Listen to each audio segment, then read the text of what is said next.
Cannonball says, do an animation on Poland Ball. Okay, sure, fine. I will one day do that when I am dead and in hell, and that will be my punishment. Well, I guess I'm in hell then. Actually, I just ran out of good ideas. Countryball comics are comics with countries that are balls, and Canada Ball wants me to talk about them. So I went on to countryballs.net and looked at some of the comics. Now, before I proceed with this video, I just want to say that this is my opinion. If you have a different opinion on Countryball comics, that's totally fine.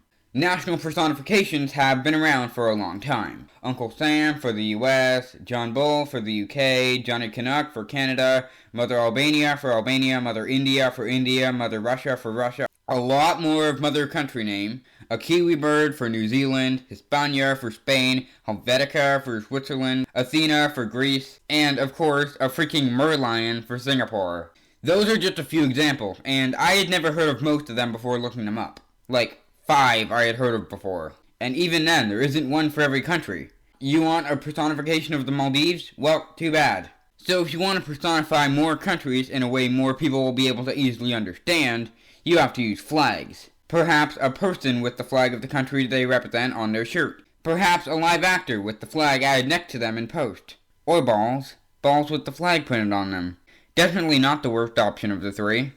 A live actor or a drawing of a person is much more expressive than a ball. Take, for instance, the YouTube channel Geography Now, which uses live actors to represent countries. Look at this. Portugal came, but then the Dutch came, they drew lines, and the Dutch were like, bye, and then Indonesia came, and then Portugal was like, bye, and then things got real messed up for 2 decades until finally, yay, East Timor. And here it is now, with the actors replaced with Countryballs. Portugal came, but then the Dutch came, they drew lines, and the Dutch were like, bye, and then Indonesia came, and then Portugal was like, bye, and then things got real messed up for 2 decades until finally, yay, East Timor. With a person, a lot more nuanced expression can be shown through body language and facial expressions. Through their eyebrows, mouth, and with their arms by gesturing, shrugging, holding things.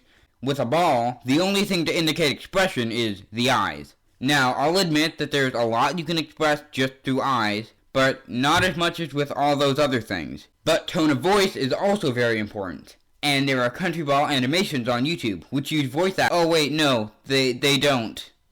They just have text, which kind of defeats the purpose of making the comics into videos.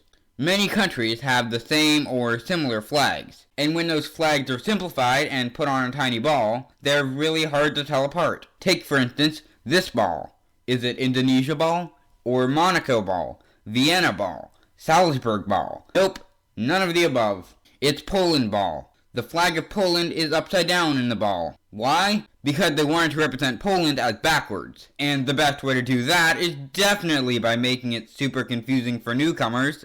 Now, Indonesia ball wears a special hat and Monaco ball wears sunglasses, but it's still confusing for people who don't know that. But there are some upsides to the characters just being balls. If someone has an idea for a comic about national personifications, they don't need to be a good artist or a videographer in order to make that comic. In Countryball comics, the countries that don't speak English as a primary language all speak in broken English peppered with words from that country's main language. They might also speak using that country's orthography.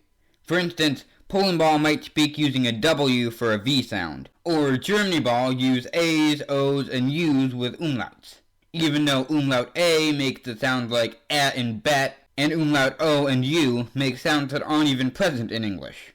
This is confusing and gets annoying after a while. And you know when I said that countries that don't speak English as a primary language speak broken English? Well, that was wrong. In this comic, Ireland, where 98% of the population speaks English, speaks broken English with some Gaeilge thrown in. And even though countries like Norway, the Netherlands, the Philippines, and Israel have an incredibly high proportion of their population speaking English, their country balls still speak broken English. There seems to be no real reason for it other than that it's funny, I guess. Now, even if you get used to the broken English and the extremely simplistic art style, there's still one problem. Sturgeon's Law. 90% of everything is crap. There are some good, clever Countryball comics, but since they're so easy to make, many people just make them so quickly that they post them before realizing that the comic isn't that good. And since there are a lot of inside jokes in the community, much of the humor is just references to older comics, meaning that newcomers will be very confused and not understand many of the comics. But if you like them, that's fine. Don't let my opinions make you stop liking them. I actually somehow have multiple pieces of fan art relating to Countryballs.